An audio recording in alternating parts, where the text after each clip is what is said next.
what I really want to do is to update the back matter on my book. And we are going to be diving straight in today into Scribus. So if you guys don't know Oliver Jeffers, he does these amazing children's books, and these were one of the inspirations for me in terms of doing my picture book. And what I really love about his books is they have such whimsical art. Like the art style is very simple, but it's very beautiful.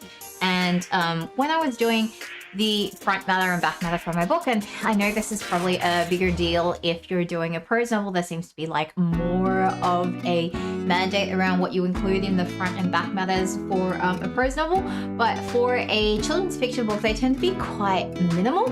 And so really I was just kind of going off what Oliver Jeffers had in his books here, and you can see like what he's really got is he's got these little images promoting his other books. He's basically got thumbnails of all his other books there, and then he's just got some basic information about the the additions for this particular book. So that was kind of what I had in mind, but also because it was my first book, I kind of wanted to put a little bit about myself in the book, and you know what, in hindsight I'm just kind of thinking whether or not that's really necessary. So I want to actually take a closer look here at this back matter that I've got and really think about whether or not I need that there. To be honest, I've used up a whole page as well on dedications, which you don't usually see in children's books now that I think about it, but it was important for me to put that in there because I wanted to have, some element of a personal thing in there. So what I might do here is I might convert this part into a smaller a smaller image, just so like the dedication's not quite taking up so much space. Thought Bowker, if you don't know, they are the people who are responsible for assigning ISBNs. So they will have a view of what it is. So the standard practice is if the book is just out or the idea is to give a marketing boost to the product, then no, a new ISBN should not be assigned. However, if the change in cover... okay, so it's about... So changing an ISBN seems to be mainly about like a substantial change to the product. So typos have been corrected. Is a new ISBN necessary? No. So I suspect it is up to me as a publisher. So reprint means more copies with no substantial changes. Perhaps a few typos are being fixed. A new edition means that there has been substantial change. Content has been altered in a way that might make a customer complain that this was not the product that was expected. Or text has been changed to add a new feature such as a preface or appendix or additional content, or content has been revised, or the book has been redesigned. Okay, so that seems to be the definition from the authority on ISBNs on whether or not this is a new edition. If a new edition is considered a different product and gets its own ISBNs. Oh, okay. Well, that is annoying. I don't think what I'm doing actually qualifies as a new edition, to be honest, because like it is essentially the same product in the book. In a book, yeah. Like you're not getting a substantially new story. I am fixing a few minor typos and I am updating the back matter. So I'm gonna say that this is not a new edition. Mainly because I don't want to use up a new ISBN, but yeah, like I think that is fine. I doubt very much that I'm gonna get complaints about this. Anyway, I'm actually getting very distracted right now because what I should be doing is figuring out a way to get this into the book. So what I did with my read-alongs, which really just goes to this particular page on my website, is I literally just embedded the URL into this QR code, which I can do again because the QR code is kind of like a quick way to get people to visit a URL. The problem with me directly embedding this URL in there is it doesn't actually let me track how many people are coming. So what I could do is I could go over into Bitly, which is like a link shortening URL manager thing. And I could actually create a link that goes directly to newsletter here. And I think I may actually already have one. Yes, I actually do. I do, but I've actually got this sourcing from different places. So I'm gonna create a new one. And I'm just gonna, oh yes. And I forgot, I meant to do this Google Analytics URL builder thing. So this is the part where I have to say, like, I do not have my website and everything like all fully set up. So there is like this Google Analytics campaign URL builder thing here, which depending on which version of Google Analytics you're using, like you can select like a different thing. What am I actually using? I think I'm using UA. I'm not entirely sure. But basically you kind of fill out all of this stuff, and then Google is actually gonna help give you like these little parameters in the URL to track what is going on. So I'm gonna put that in. The ads campaign ID, I don't know. Call it book 1. Campaign source, the referrer is gonna be book 1. Campaign medium, book 1. Sorry, campaign name, book 1. I'm sure like people who are actually doing this for like a living is just like, what are you doing? Okay, so see what this has done is it's taken this URL, and I need to put newsletter in there as well. I'm pretty sure. Let's see, is that link? Yes, newsletter in there. So newsletter, and this is put like all of these other little parameters at the back of the URL. And then what you can do is you can actually copy this, and that is gonna show up when people visit your website via this link. They're gonna do so via this, and because it's accessing it through all of these parameters, then it's gonna show up in your Google Analytics as like where they came from. So this is really useful if you want to track like what you're doing that's actually working. This shorten URL parameter is just basically gonna take you over to Bitly, yeah? So, are you using UTM parameters? We're testing these fields so you can add them right from Bitly. We'd appreciate your feedback. No comment. Sorry. Alright, but you know what? It looks like they've actually put this in here. Okay, so source, book 1, medium, book, back matter, don't know, campaign, book 1. So you have to complete all 3 fields. Alright, so what if I just kind of create that? Let's see what happens. Alright, so sign up for the Cat-like Studio newsletter. Alright, and that is customize back half, newsletter, create newsletter. Can I do that? Oh, that's a tag. Learn more. I bet you this is a paid feature, which I don't have. Yeah, this is branded. Yeah, no. Alright. Customize backup. Oh, where is it? Where is it gone? Okay, here we go. Edit. Come back in here. So does this mean I can just kind of like replace this with whatever I want?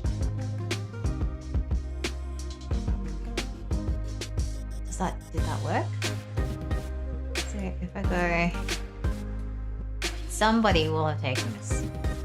Yeah, somebody's already taken this. So I could do like Studio News. Save. Yep. Okay. So that works. Alright. So I could come over here and put that in here. So that's very tempting to just kind of put that directly in there. I may actually use my QR code generator though. So I used, so literally, I think I used QR code monkey.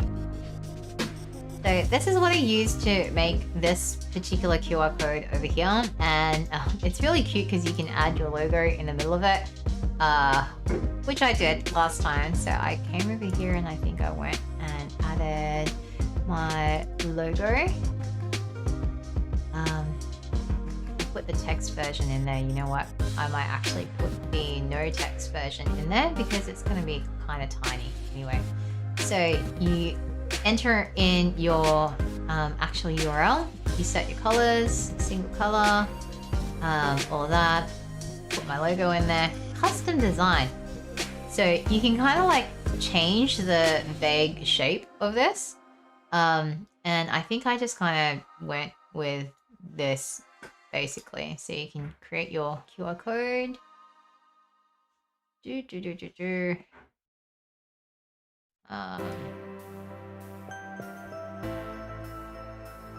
QR code, and you can kind of change this until like this looks the way you want.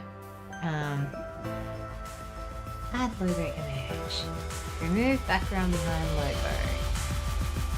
Great. Yeah, so it's, yeah, there you go. So now it's done this, which is kind of just put like a little space around the logo. Could change colors. I'm not going to change colors. I think changing the colors just makes it really hard to actually scan the QR code. Can I adjust to high quality? 2000 pixels. There you go. So I can download this in a number of different formats. I think last time I just downloaded a PNG. Possibly a SVG would be better because an SVG file is a scalable vector graphic file, which means I could therefore scale this up to any size I want. But for my intents and purposes, like I'm going to be putting this in a print file, so it doesn't actually need to be all that big. The thing about QR codes is like if I have this in an ebook, I like the QR code in an ebook kind of, I'm not sure, does it work? Like I guess if you're reading it on an e-reader, like on an iPad or something like that, then that might work. But like if you're reading it on your phone, then like you kind of can't scan a QR code with your phone when you're actually reading on it. Okay, so I'm going to come over here and update my source files, and we're going to say this is the newsletter QR code. I'm going to put that in here. So that means over here I'm going to go and write some copy. So alright, so this is an ebook from arguably the industry leader in my particular niche. So I'm just gonna hop in here and see what she's done with her back matter. Because she's very successful and this is like her latest book. So I'm definitely gonna just copy that. Let's see. So this is interesting. So she has put, so this is like page 2 of her book. Like, yeah, so cover. And then she's put this right in the front. And she's just kept it really simple. Website, follow, Facebook, Instagram, and the username. Then she's got her copyright information there. Then she's got like the actual book. So we're just gonna scrub through the book.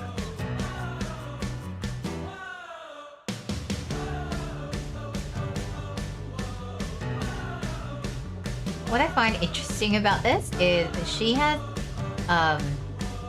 published this using stock photos, which is not what she did with her other books. Her other books are actually illustrated of the kind that I did. Here you go. Yeah, here you go. So look at this. She's just gone through and pulled a whole bunch of stock photos. Which, like, would it be way cheaper than getting illustrations? So you go. Here, at her back, she's put, like, these thumbnails of all her other books. And then she's put her website. If you enjoyed this book, please consider leaving a review. Thank you. And that's really it. So that's what she's done. And I have another example from a different author who's also in my niche. Let's have a look at what she's done. So here, let's take a look. Because at the minute what I've got is like a little bit different.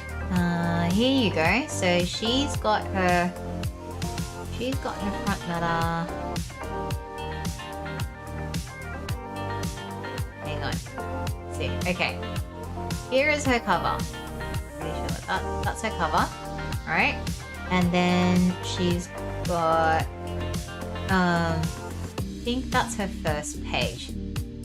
And then yeah, because with IngramSpark doesn't actually do end papers. So with like other printers, right, you can kind of do end papers like this, where you can actually print directly on the inside of the cover and on that first page and have like a spread going across like that. IngramSpark doesn't have that option as printing, and they don't have end papers either. So here, you can see like this is kind of like an end paper printed directly on the back cover.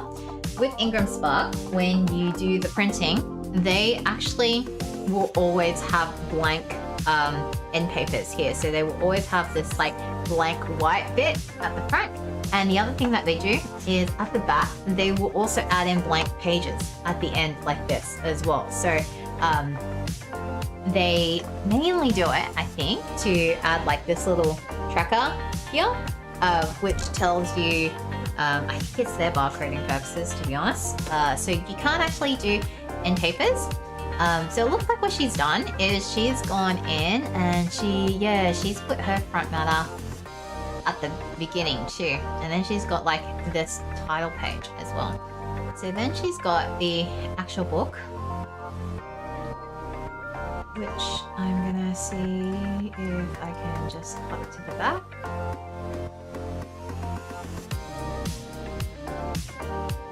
There we go. And this was actually a really cute book because she had like this little like drawing activity section at the back for the kids to fill out. Okay, yeah, so she's got another little end paper thing at the back, and all right, that's it for her book. Okay, so that's what these guys have done. I think so. It's interesting how this particular author in her front matter just doesn't like, she kind of doesn't do much more than this. So yeah, that's interesting. Okay, so what I'm gonna do is, let's see. So I have to think about this. Like, I have a lot of stuff going on here. And if I just like think about the first page of my book, the first page of my book right now is a foreword here. So like I kind of did that just to explain the differences, but I'm trying to think, do I actually need that? Because my book is actually a bit different from these other books, because like the other books actually do have, like, they don't need to explain the differences between the versions because they actually, like, they don't rhyme or anything. They're like, the English and the Chinese is always like a literal exact translation of each other. But mine is a little bit different. So that's why I have left this here. So I get why you would want to put all like the follow stuff and everything at the front though, because like you see the front a lot more than the back, to be honest. So I can definitely see the reason for doing that.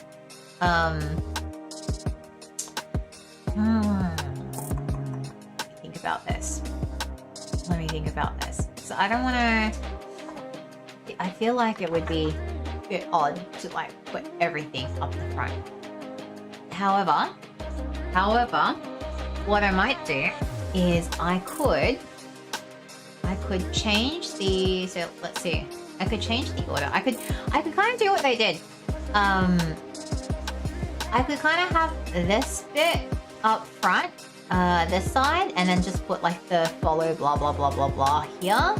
And then I could put the newsletter sign up down at the back with the, yeah, maybe that's what I'll do. So, the nice thing about Scribus is you can have like this move page feature. So I'm going to move page 1 to page 30, and I'm going to do this swap with page. So I'm just going to swap those 2 pages.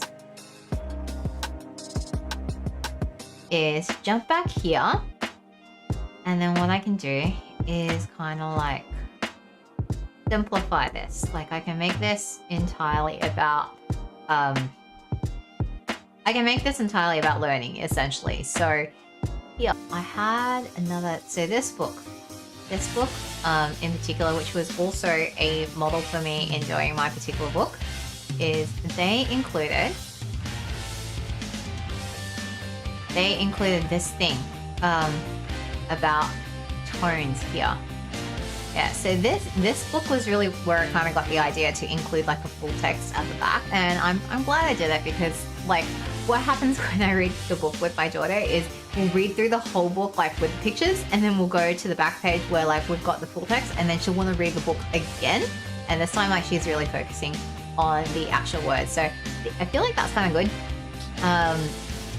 Yeah, you know what, maybe I'll just include like a simple little table like this, because I think that just helps a little bit.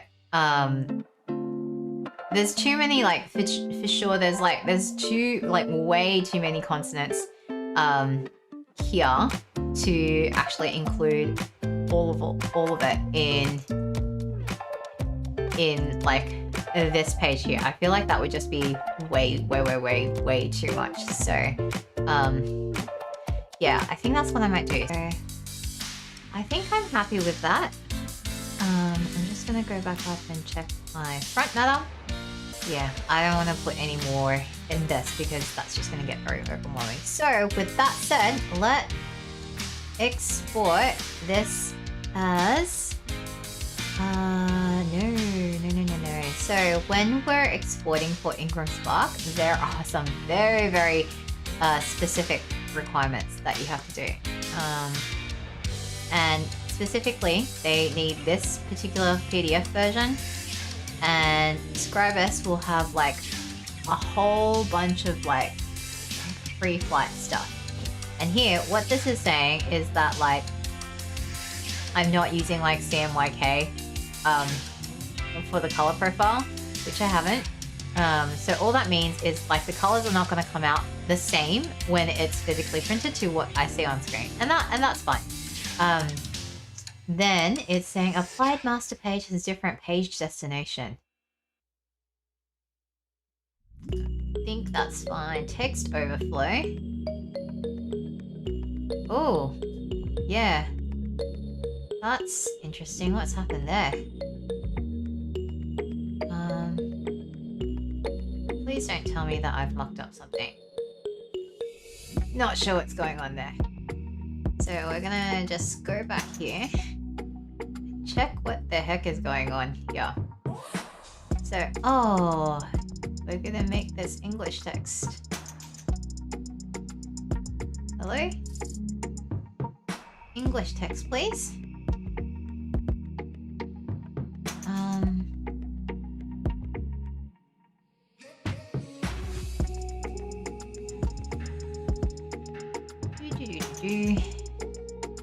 Come on.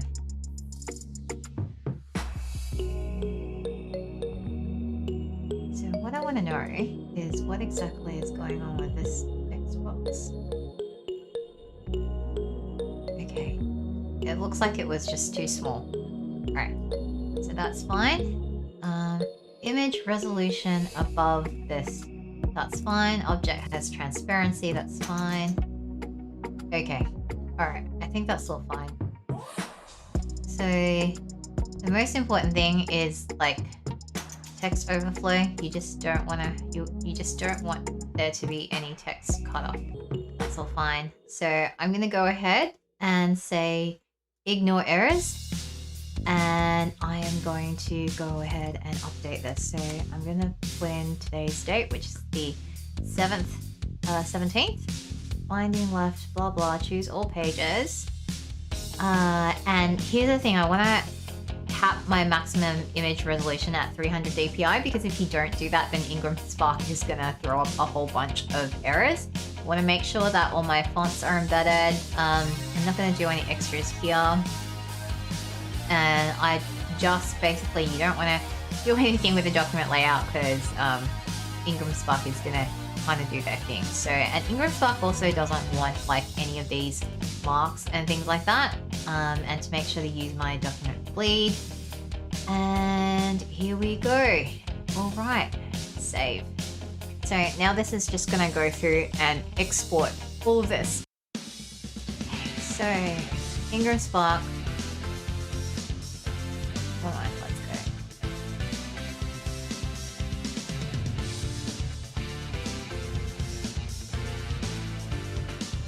Right.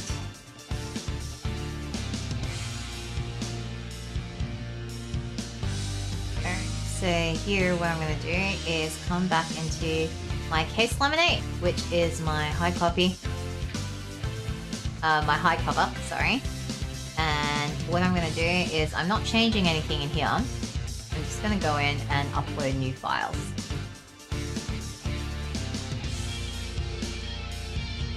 And specifically, I'm just uploading a new print interior. So I'm going to go click upload. Yes, I understand. Come to my server.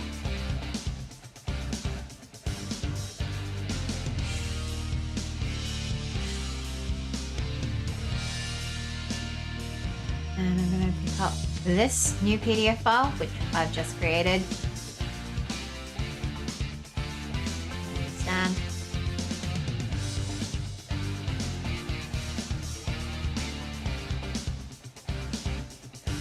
And the next thing I'm going to do is I'm actually going to go and grab my discount code from the Small Press Network.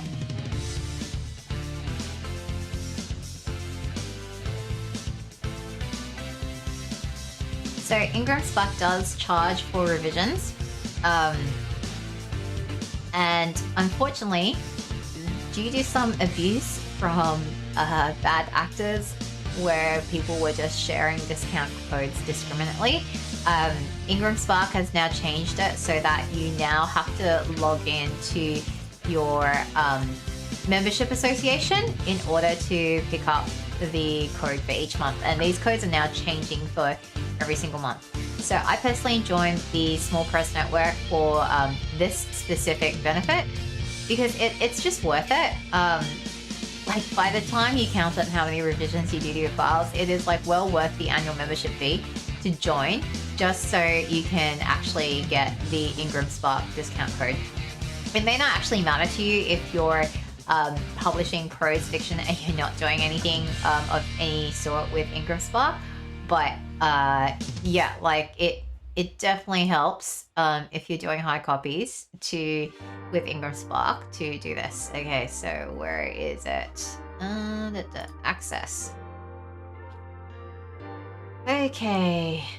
All right, got my code. So after my file is uploaded, I'll be able to go through the IngramSpark checkout process and enter my code and get my revisions done. So you can see now it's done. So I'm just gonna hit continue. And then IngramSpark is gonna kind of do this little bit of a validation with the title metadata and also the content files. And this kind of is like their automated validation, sorry.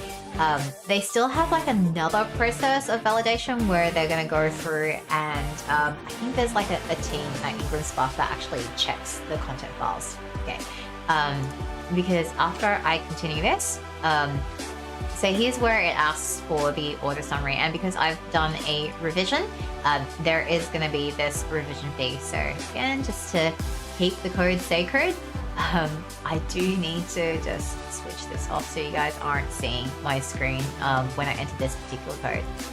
So I'm gonna come in here, apply the discount code, and then agree that this is all gonna be fine. And I go proceed. And now it'll say, congratulations, your revision submission was successful. And then, yeah, you've got to allow 1 to 2 business days for technical file review. And so that's why IngramSpark has just got a longer turnaround compared to KDP, because like I think they actually do have a human that sits there and inspects all of the files. So then there's going to be a proofing. So now what I need to do is I need to go back and change the same file for my paperback. So I'm going to go and do this again. And this time I'm going to go into my perfect bound. And I'm just going to repeat that upload process. So I'm going to go in here, upload new files. I understand. And the beautiful thing is, like, I can actually use the same interior file for both the paperback and the hardcover, thank goodness. And I just have to go in and do that separate KDP update for the KDP files, which, you know what, I might and do that right now. So what I'm going to do is I'm going to go in here and do like a save as, and I'm going to call this KDP interior. I'm actually going to update the file name here and do a save as. So now what I need to do is I need to go back through all these pages, and I'm just literally gonna grab the new images, and this time I'm gonna go into the KDP interior art, and I'm just gonna update that so it doesn't have this white bleed that IngramSpark requires, because KDP doesn't need that. So if you're curious as to what that actually looks like, this is my first KDP proof. And you know what, I'm just gonna do this. So this was my first KDP proof, and what you'll actually see is if I open it, because I use the same interior file as I did for IngramSpark, you can see like there's this awful white thing down the middle, and that's what happens if you use the same interior file for KDP as you do with IngramSpark. Like, it is just not a good idea if you are doing a picture book. Don't do it with a picture book. With a prose novel, probably fine, but picture book, not a good idea. Picture book, you should just do separate files for the interiors of KDP and IngramSpark. It will just look much, much better. After you've submitted all these files on IngramSpark, is that you've got to wait for them to process. And literally this is why like the membership fee is worth it, because I just saved $50. So what you'll have here is you'll see like this little processing status, and you can actually click on this to see what it's waiting for. So at the minute, you can see that this seems to be thinking that like it's awaiting materials or whatever. Don't know what's going on, but you can see it's definitely processing. So this will update in a sec. Like, again, the IngramSpark interface isn't like the best thing ever, but this will actually update with the notes. Okay, so here you go. This has got my notes here that I have submitted a revision here. Oh, all right.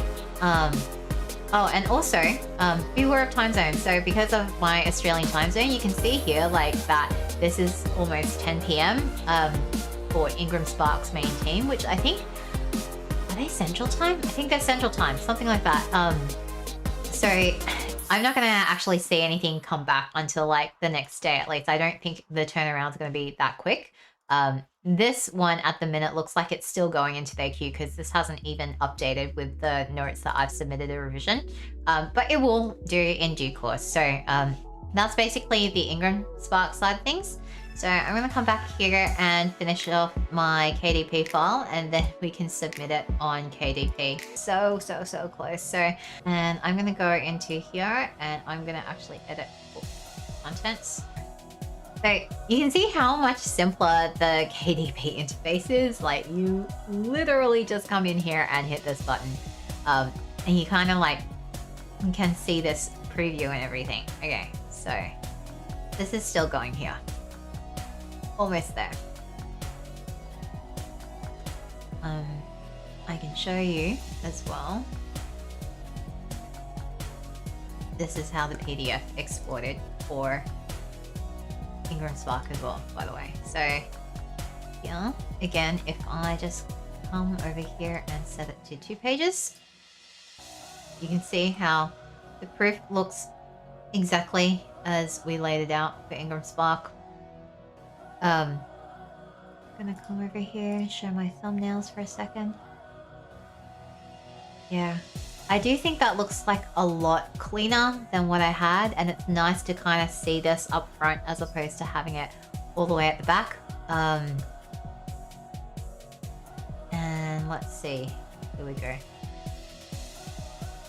Yeah, this is nice to have here. This is just like a nice little reference before having like this full text, which has got all of the pronunciation, and then therefore when you see this like help with pronunciation, here's a free audiobook, like that just flows a lot better. I wish I had spent more time doing the back matter, the front matter and back matter of my book before I first published it, because this would have just been like a much nicer version to go out. Okay, so that's that. How's this export going? That seems like it's fine. And yep, we've got a completed back matter file. So I'm going to come over here, and KDP is so easy. You just literally come in here, select a file, upload, and it uploads, and it's just that easy. What you'll see is like right after it's finished uploading, it's going to take maybe like a minute or so to generate a eProof for me. And once I look at that eProof, it's done. Like, and anything else that KDP then prints, it's gonna use that new print file, I think. Not 100% sure. Technically, I could check it by like just ordering a proof copy for myself, just to see what it looks like. Except the thing is, I don't recommend ordering proof copies from Amazon, because like if you order a proof copy, it comes in with like this horrible thing printed all over it. Let me just kind of show you guys more clearly, like this. So you'll see that it's got this not for resale printed all over it, and so this is a proof copy from Amazon. I don't know why they want to do that. And the barcode on the back is different as well. They put like a proof only barcode on the back, whereas if you look at and like this is the actual copy from Amazon, like when you order it, so it doesn't have all this. So I ordered this particular copy as just like a random Amazon customer. I just went to my own product page and ordered it.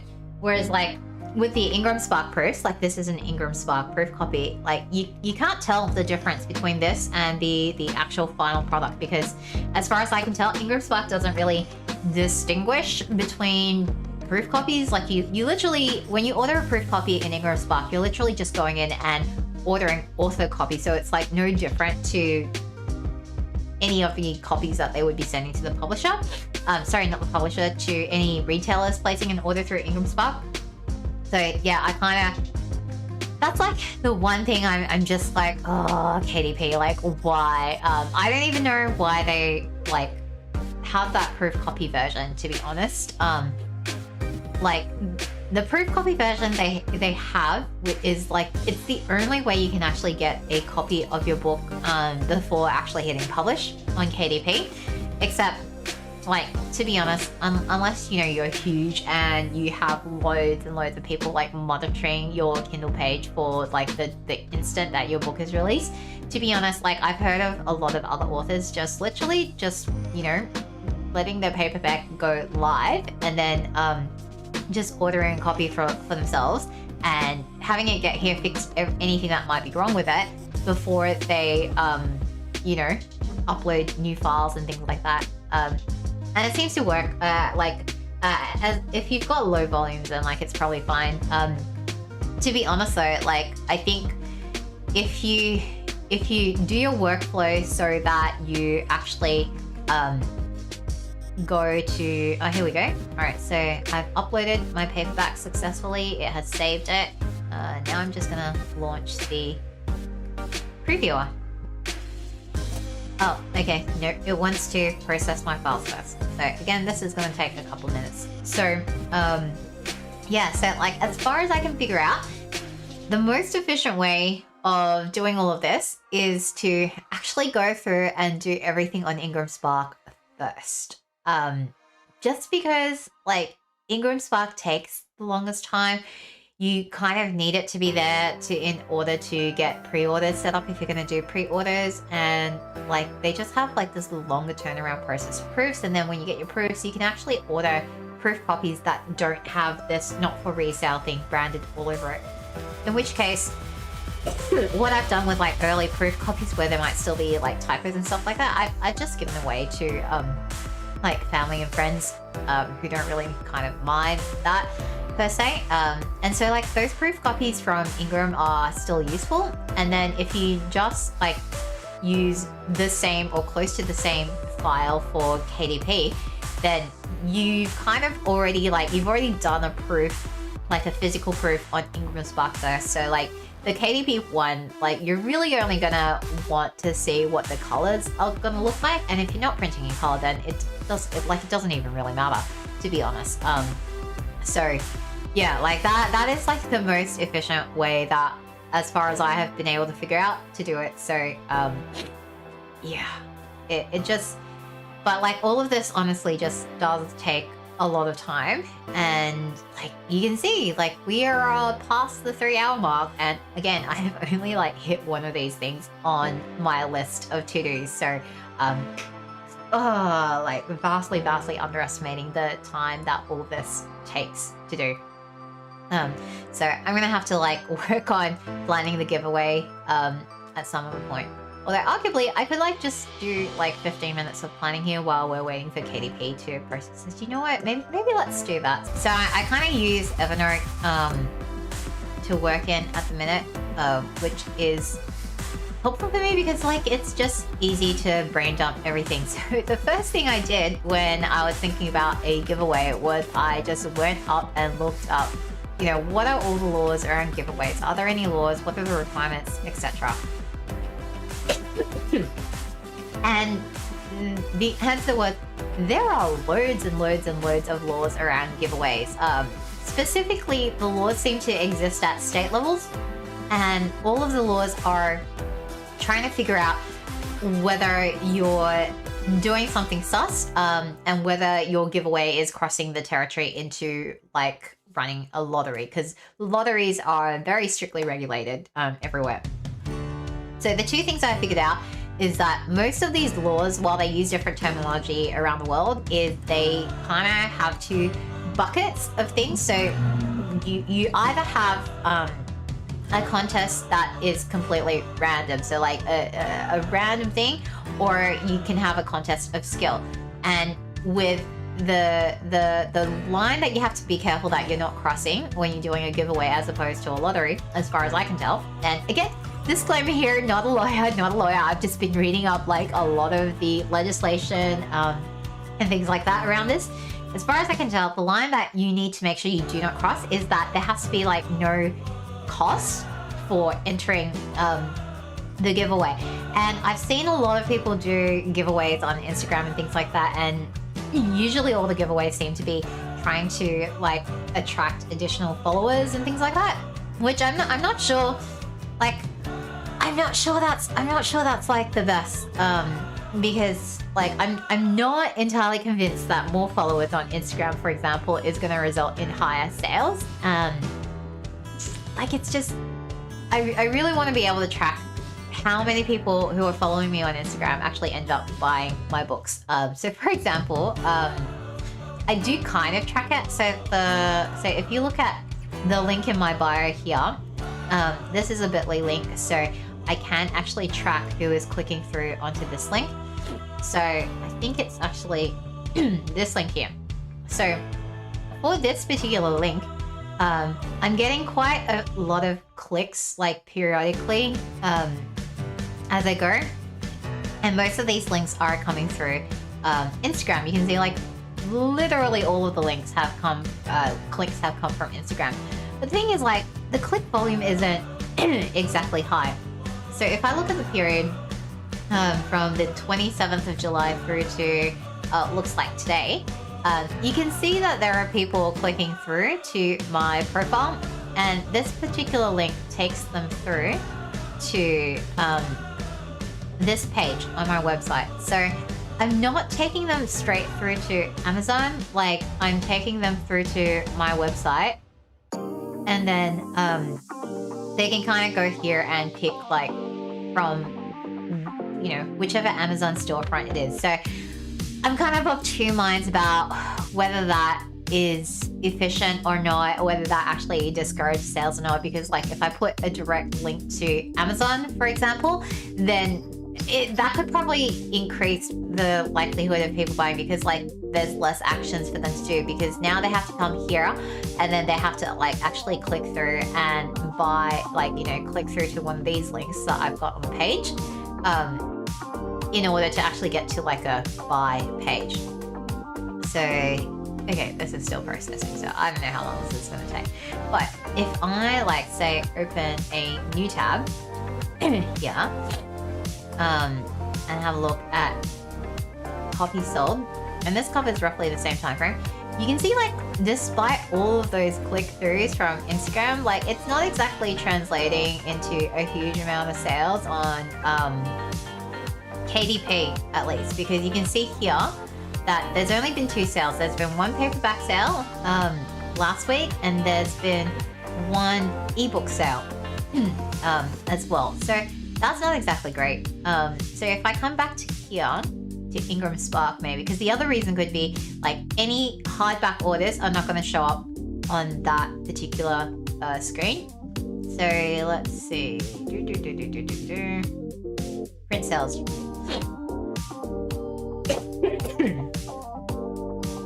So let me just pick up like the same time frame. What was it? So the time frame was 27th of July. All right, 27th of July through to, and we'll just go today. And I'm just gonna show mainly the US still, because like I'm finding like most people are like from the US still. Okay, so like nothing coming through here. All right, what about the UK? Anything coming through from the UK? No, nothing from the UK.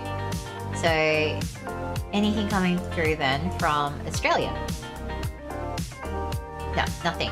So what I would conclude here is clicks on bios in Instagram here, like here, are not necessarily translating through into sales, which is kind of what you want them to be doing.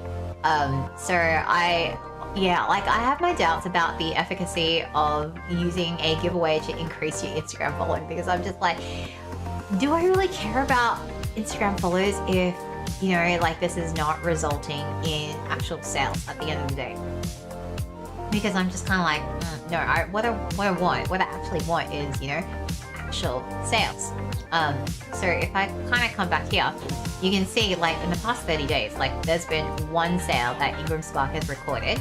And the other really annoying thing is, like, because you're pushing IngramSpark stuff to KDP, it's really hard to figure out whether this particular paperback sale here actually is the same as this here, because sometimes like KDP will print via IngramSpark as well, in which case I don't know whether like that actually shows up the same. It's a little bit unclear to me from like the reporting here exactly where there might be an overlap. It's just very hard to tell, because yeah, like this KDP sale could be printed through their own printers. You know what? I wonder if I could tell. So if I check which marketplace it is, I have a feeling. Yeah, okay, so this is the Australian marketplace. So KDP apparently opened their own print facility here in Australia. So that could be a separate sale to this IngramSpark one over here. Just kind of really, really hard to tell at this point. So I'm gonna call it a day for this stream here. Thank you for coming to do stuff with me and for hanging out with me. I don't know that all that much interesting has happened on this, so I don't think I'm gonna actually maybe do a highlights for this, because like nothing in particular happened that was interesting today. But yeah, see you next time, same time next week for another stream where we will probably finally get to the giveaway. I may actually do the giveaway before that because yeah, it's like I want to run out for the end of August and it's kind of getting close, so I may actually do a little bit of pre-work before that one. But yeah, see you guys next time.